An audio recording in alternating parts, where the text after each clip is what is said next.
I'd like to share with you a series of horrific events from my childhood that we never had a real resolution to. There were some suspects, but no one was ever brought to justice. Also, there have been a lot of terrible things happen on my mom's property, and that's another story, but here's part of the beginning. This part of the story happened roughly around 1990 during my summer break from school, but I continued on for quite some time.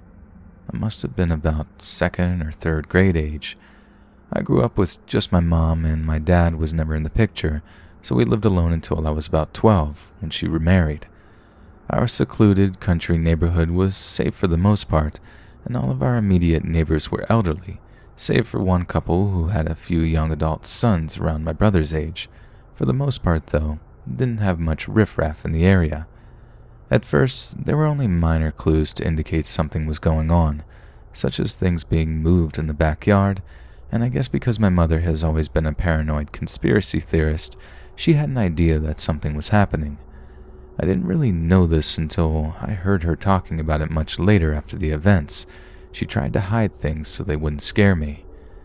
She even started sleeping in my room with me at night, probably because she was paranoid, but I assumed it was because we could stay up late and watch movies together and eat snacks. One morning after I got up, I noticed that our wooden back door had huge chunks missing out of it around the part where the lock and bolt goes into the door frame. It was as if someone was trying to chip away at the locked part. I showed my mom what I had discovered, not realizing why the door was damaged, and she went completely silent, pale-faced, and panicked. I could tell something was wrong, but I was too young to understand that someone had apparently tried to break in, either in the night or when we were out. That day, she mended the door to the best of her ability, and if I remember correctly, she even put a new and different lock on it from the hardware store. She also filed a police report, but there was nothing they could do. I had a German shepherd named Munchie. He was a big spoiled baby who loved raiding the fridge with me, but to a stranger, he was probably very intimidating. He was my best friend and very watchful over me, and I still miss him to this day. For a week or two after Mom and I would go to bed, Munchie would start pacing and whining and acting very anxious.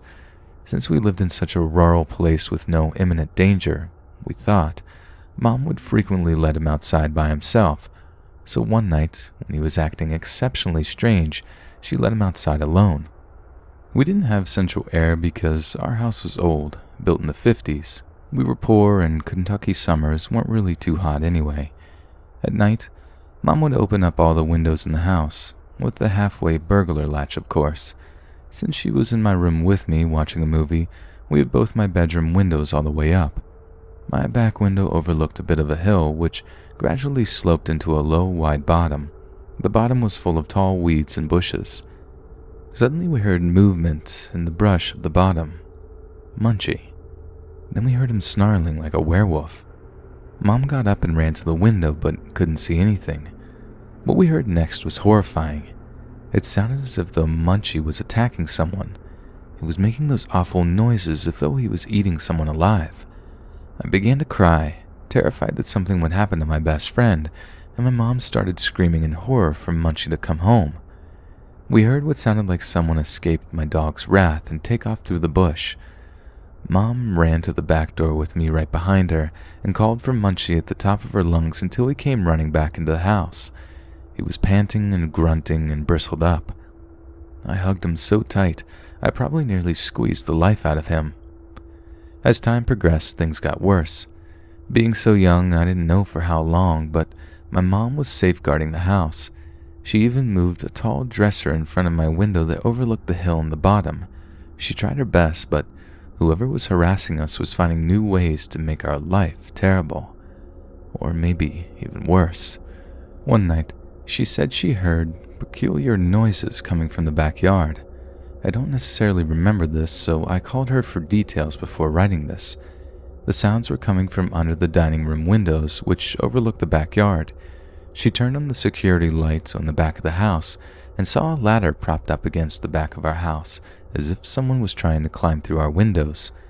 This incident seemed more like an empty threat than a real attempt, especially considering the back door was probably easier access.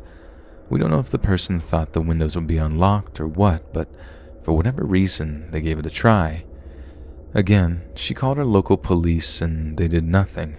I should probably note that we really didn't have much law enforcement there. You probably wouldn't believe me if I tried to tell you how worthless law enforcement was and still is in that area. On another occasion, and this memory is burned into my brain because it scared me so bad, someone snuck up to my bedroom window one night. I hate to even think what their intentions might have been. Mom had drifted off to sleep, but I was quietly watching the rest of Willy Wonka. I was looking in the direction of my ominous window, the one overlooking the bottom, so I ended up getting a good look at this big white hand which reached up and slapped my window screen multiple times in rapid succession. I screamed. Mom woke up and the tormentor took off, no doubt through the brushy bottom. My mom is a dog person. She adores dogs and has always had lots of dogs and puppies around. We had 7 little black pups and the mother dog around this time, and they lived outside on our huge property, had plenty of space to play, and a nice big doghouse. At some point around the same time this stuff was happening, we had to be out of town for a few days.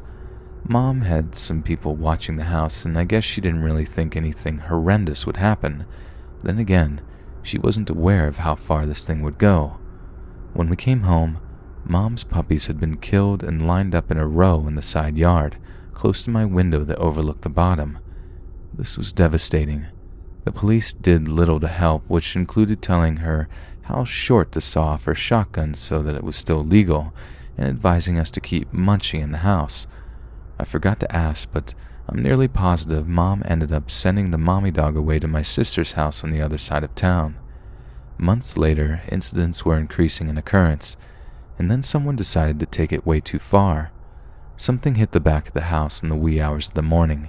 Mom looked out the windows and saw nothing, at least not until the next morning. She found a stick with a charred pine knot on it. Someone had apparently lit it on fire and threw it at our house. I assume they were hoping our house would burn, and I don't even ask the cops about it because they did nothing yet again. I wouldn't be surprised if they knew who the culprit was and didn't care. Then one day, Munchie went missing. He had gone out to the bathroom in the evening before bed, but he didn't come back immediately like always. He vanished. I don't even want to go into detail about this because it breaks my heart all over again, but we found him days later. He had been poisoned. To be completely honest, I could keep going with the story, although it takes a lot of unbelievable turns, and not all of them are horrifying. Some are just ridiculous. Around 2009, a multiple-year-long court case began where my mom had to fight a group of her neighbors in court to keep them from stealing her property.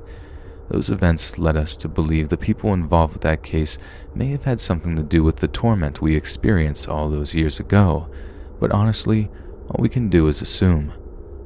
To the tormentor, I wish we could meet you, but you're a coward who harasses women and children and hurts animals.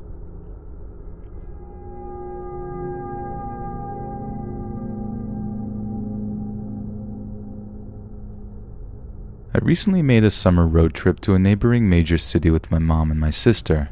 The last day there, I had an unnerving experience. I had been downstairs eating the hotel breakfast with my mom while my sister was still in the room getting ready. When I finished eating, I started walking down the hallway towards the elevator to go back to the room. When I first started down the hallway, I saw in my peripheral vision a man standing in the doorway to the fitness center. I noticed him because he had been looking at his phone, but when I walked by, he looked up at me. I'm about 6'2" in my heels, so honestly, I didn't think much of it. I get stared at a lot. I didn't make eye contact. I got to the elevator and pressed the button, and while I was waiting, the man walked up and stood next to me. I still didn't think it was weird. He had a small towel with him, so I figured he just got finished working out and was returning to his room. But after just a few seconds, he looked up at me and said, in a very quiet voice that was almost a whisper, "I'm scared." I smiled and kind of chuckled and said, "Why?" Where I'm from, it's not uncommon for men, especially older men, to joke around with a straight face and try to pull your leg. I figured he had some funny story coming about why he's scared of elevators. He didn't. He continued to speak in an extremely quiet voice so that I could barely hear him, but he spoke quickly and was articulating well, so not drunk, I would presume. What he was saying was odd. He said, "They're attacking me. They're putting it all over social media in its attack on my character. They're trying to bring me down. It's making me look bad. I gotta defend myself because they're going after me, trying to bring me down." He didn't specify who they were from what I could hear. He had already spoken a bit when the elevator opened up, but I decided to get in anyway. I didn't fully comprehend what was happening. It was so odd. I just didn't feel scared yet, only confused. Plus, he was significantly smaller than me, and I keep pepper spray on me at all times. I realized that's an unwise mindset, but it gave me a sense of security, even if a false one. The elevator only had to go up 3 floors, so it wasn't a long ride, but he carried on the same way the whole time, speaking quickly and urgently, telling me about someone or something that is trying to take him down. It was during the ride that I realized this man could potentially be dangerous. I also noticed that he didn't seem concerned about what button I pressed, as if he didn't need to make sure I pushed the button for his floor. I thought about asking him which floor he needed just to test him, but decided not to interrupt his rant. As he proceeded to talk, and it became clear what was happening, I stopped looking at him. I turned to the elevator door and ignored him completely. When it opened on my floor, I walked out and then slowly took the turn for my room. I went slowly to see if he would go the other way. He didn't. He followed me down the long hallway to my room at the very end.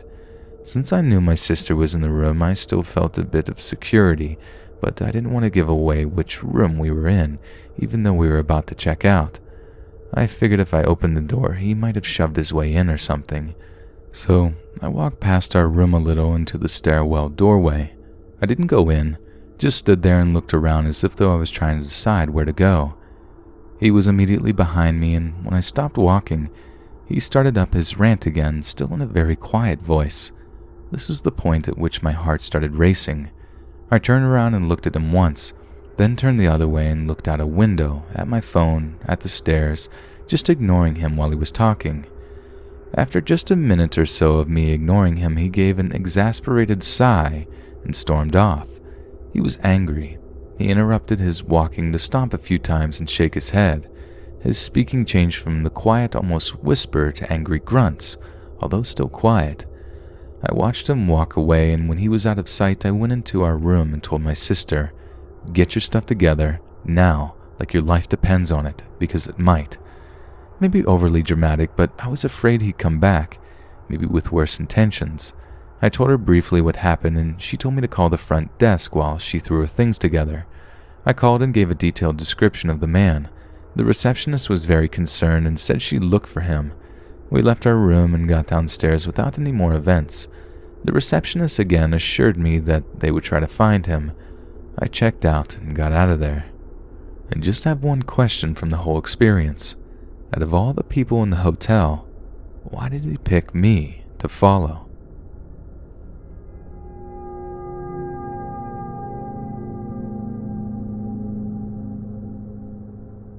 I'm a 30-year-old male in a middle-upper-class suburban neighborhood on the east coast of the USA. I went to visit family that I don't get to see very often yesterday. I enjoyed their company and the day spent with them. When it was time to leave, I got in a car with 2 individuals and started the trip back home. A few minutes down the road, I got into an argument with the driver and got kicked out of the car. I am vaguely familiar with part of this area that I was in, but in the darkness, with only scattered streetlights illuminating the wide roads, I was disoriented. I began walking in the direction I thought I saw the car I got kicked out of headed towards, and stopped at a well-lit intersection. I stood there, smartphone out, trying to call a Lyft to drive me home and put an end to the unfortunate situation I put myself in. It wouldn't be that easy, as both my Wi-Fi and mobile data refused to work, and I could not get either a signal or internet in the location I was in. As I was standing on the edge of the intersection, I looked ahead, about 200 feet, and noticed 2 white males, one wearing a white wife-beater tank top and the other in a t-shirt, becoming aware of my presence. They saw me and began their approach. About 50 feet ahead, they began saying things like, "Did you see that car? Are you a cop?" My self-talk was telling me that these guys were looking for a fight, but I tried to defuse the situation by informing them that no, I am not a cop, and that I didn't know that car they were talking about. They continued approaching me until they were less than 5 feet away. After listening to them, I began to believe that they were on some type of drug, because they repeatedly asked me the same questions about the car and if I was a cop. They also told me that they could give me a ride and offered me prescription drugs. The way he offered to give me a ride was disturbing, like he was trying to lure me into a trap. Again, I tell them I was just trying to get home and I didn't want any trouble. After I said this, the situation escalated when they began making sexual comments, asking me if I wanted a hug, and telling me one of them was an offender. I contemplated fighting them off if they got too close, but after I again repeated that I was just trying to get home, they turned around and left me alone. Thinking I was done with these guys, I again was unsuccessful at calling a lift, when they turned around and started yelling at me again and walked back towards me. By then, I had called a friend who told me to call the cops. The guy kept approaching, asking if I was talking to the cops, telling me I was far away from home, and I started to think about screaming for help.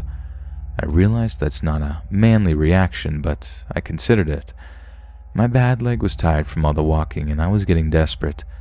By this point, one of the guys screamed that I better not call the cops on them because he saw my face and he can recognize me now. After I created some distance between myself and the two, I called 911 and spoke to a dispatcher. By the time I started explaining what happened, a cop pulled up in front of me and I told him what was going on. I know that because of my actions, I put myself in the position where I was accosted by a couple of creeps, but I never would have thought that something like this would happen in that neighborhood. The police officer was very friendly and helped me get in touch with a ride home. I am still flustered, and I'm hoping this leads to some kind of catharsis and helps me to process what just happened.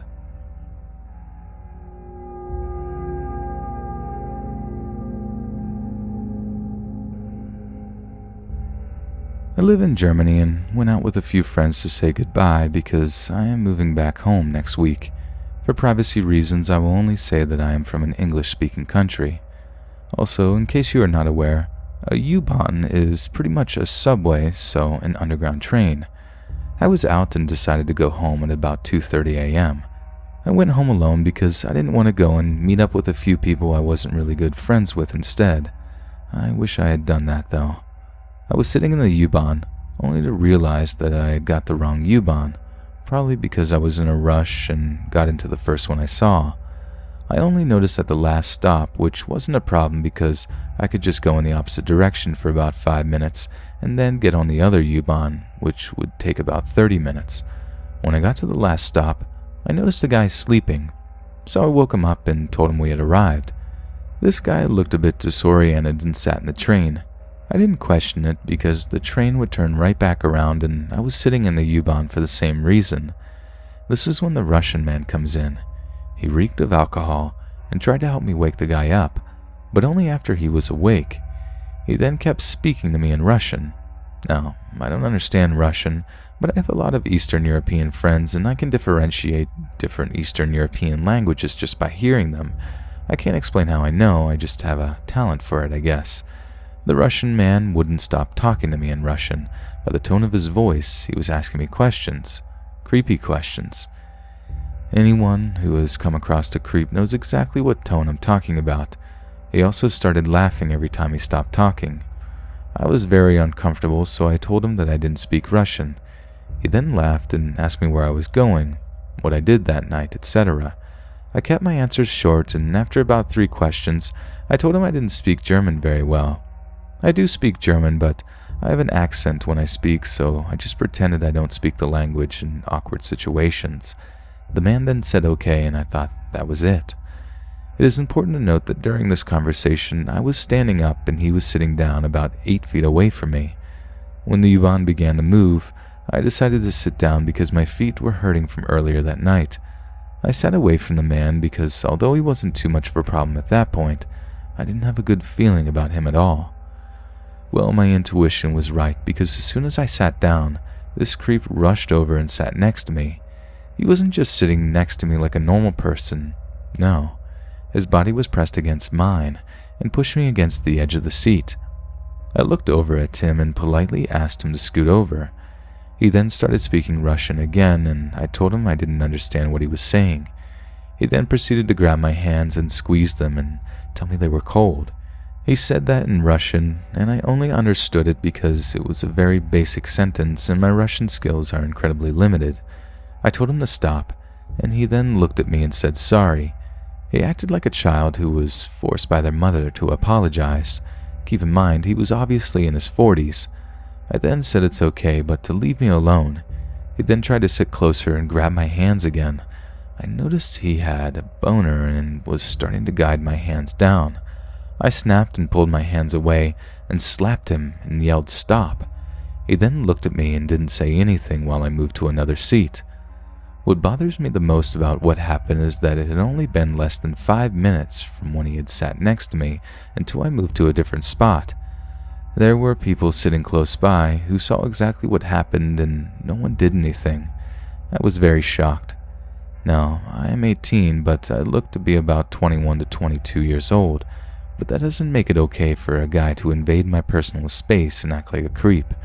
I am also upset because people saw what happened and didn't even speak up. How were they okay with watching this happen? I have seen people be creeped on before, and I always try to help by pretending to know the person who was uncomfortable. I don't know. It was just a terrible, terrible night.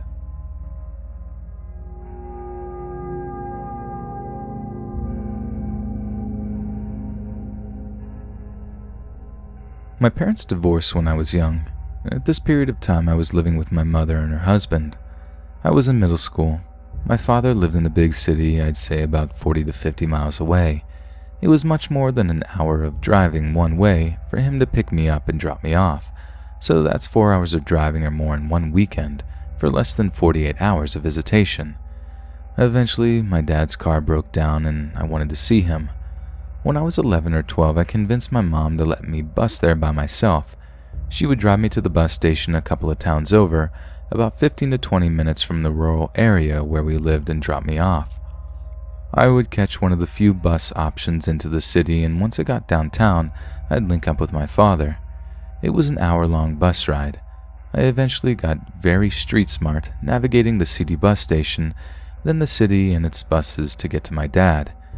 I became really comfortable those hours I would be without either parent. I loved the city, I loved the people, interacting with people. I was also an idiot kid.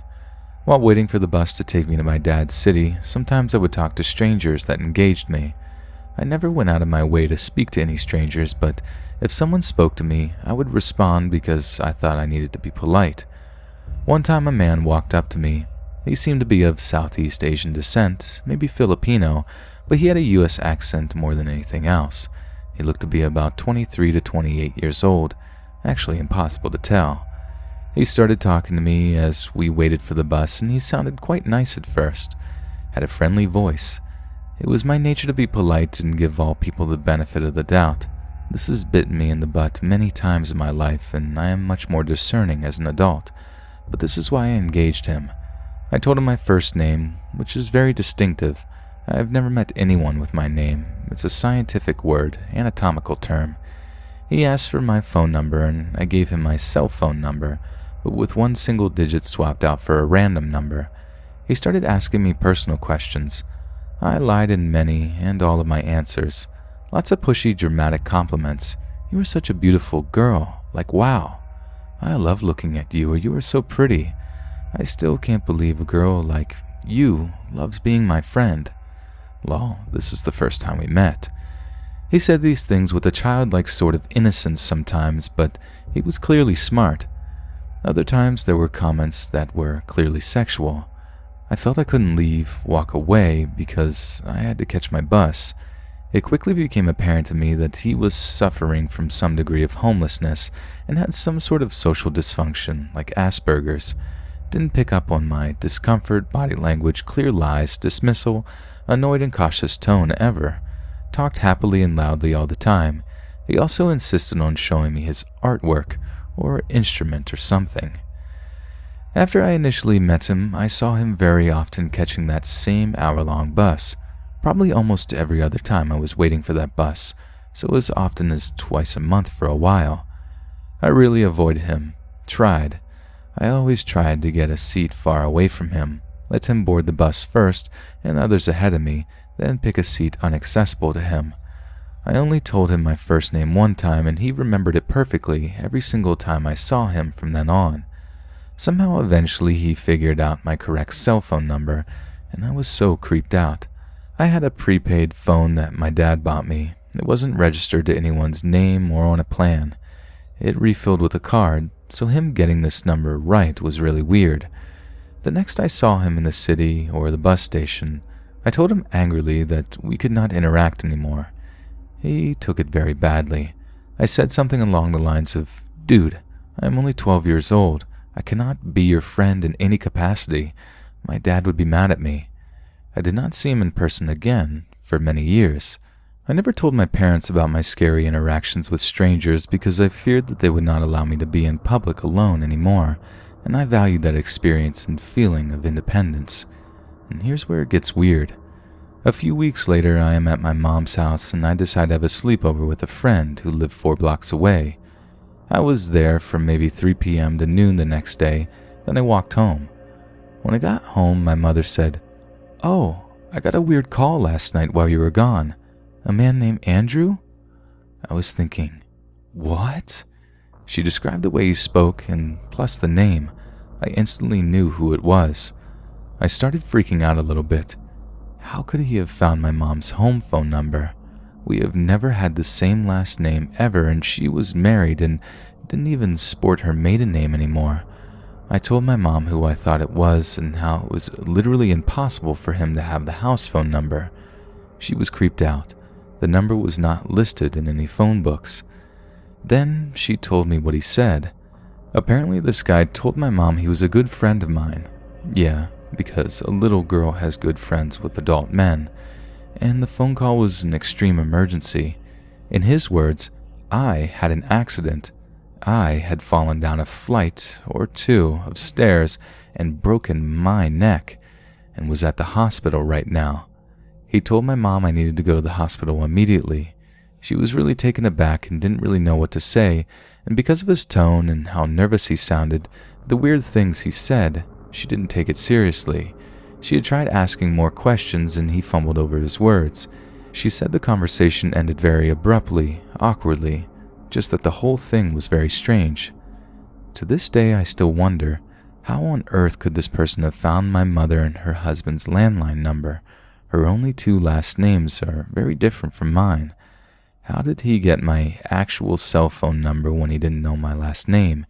Even if he did, he wouldn't have been able to find my number based on my name. It was practically a burner. Why did he call my mom? Where did that story about me being in the ER critically wounded even come from? Did he make it up so my mom would leave the house? My husband wonders if he wanted her to come to the hospital. If so, why her and not me? How did he know I wasn't home when he called? Lucky guess.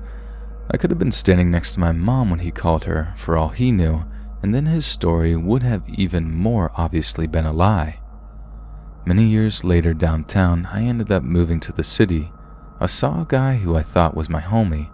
I went up to him and did the whole, "Hey man, what's up, long time no see" thing, and as the last word left my lips, I realized it was Andrew.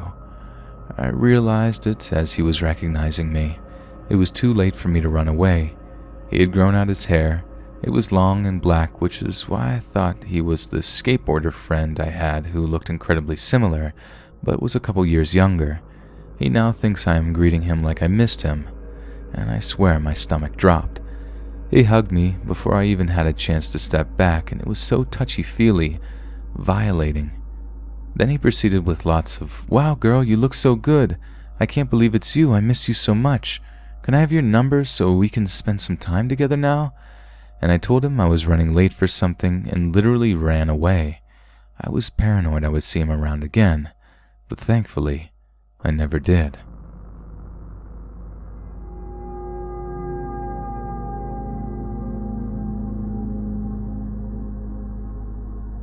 This all happened when I was a freshman or sophomore in high school, so I was about 15. I'm 23 now for reference. I ended up being homeschooled in and off during high school due to medical issues and the surgeries I had to get. Usually, if they were available, the school would send my teachers to just tutor me. However, they weren't always available, so they would have to send me randos the district found. While I had a few interesting tutors, this is about one particular tutor, who I'll refer to as Mr. Bird from here on out. Mr. Bird started to tutor me in English, and right away, I got a weird vibe from him. He was in his 50s, I think, and was tall and lanky. He also rode his bike to my house every time he came, which was weird because I didn't live that close to him. This comes up later. Anyway, I don't get to choose who tutors me, so I just went with it. A few things happened in the couple months he taught me. When I mentioned that I used to play lacrosse, he asked if that was the sport where the girls wear short skirts and made a comment about how good I must have looked in it. Frequently, he talked about women he had dated in detail many times. One time, he mentioned how he had went to a go-go bar with a friend and that one of the dancers was someone he had dated. They hooked up at the end, something he kept making barely thin innuendos about. Told me I was too pretty and mature to date boys my age and that I needed to wait for an older, real man to take care of me. And he bought me a tight t-shirt that I literally ended up throwing out because he creeped me out so much. However, his last tutoring session with me probably takes the cake. We were at my kitchen table. All of the tutoring sessions took place here, and he was talking about something or other when all of a sudden he stopped talking, his eyes closed, and his head dropped down. I waited about 2 minutes thinking he was messing with me or something, but when he didn't respond, I panicked and ran upstairs to tell my mom. My mom thought I was exaggerating when I told her I'm pretty sure Mr. Bird died at the table and told me to just go back and wait. I'm in tears at this point and thinking I'm sitting across from a dead body when about 5 minutes later, he wakes back up and continues on with his sentence like nothing happened. I was so stunned I just didn't say anything. He ended up just not coming back after that, and when my mom called him, some lady picked up and said he was in rehab. Turned out he had a drinking problem and a drug problem and had his license suspended for a DUI, which is why he always rode his bike. My school really did its due diligence when it came to vetting these people, it appears. I got a new tutor who was more normal. I was worried for a while that since he knew where I lived, that he would come back and kidnap me with a sidecar for his bike, but I'm still here. My mom saw him at the grocery store once, where he asked her for money for beer. Thankfully, she declined. Hey friends, thanks for listening. Be sure to subscribe and click that notification bell to be alerted of all future narrations. If you got a story, be sure to submit them to my subreddit, Let's Read Official, and give and receive feedback from the community, and maybe even hear it featured here on the channel. And grab early access to all future narrations for just $1 a month on Patreon, and maybe even pick up some Let's Read merch on Spreadshirt.com. Links in the bio. Thanks so much, friends, and I'll see you again soon.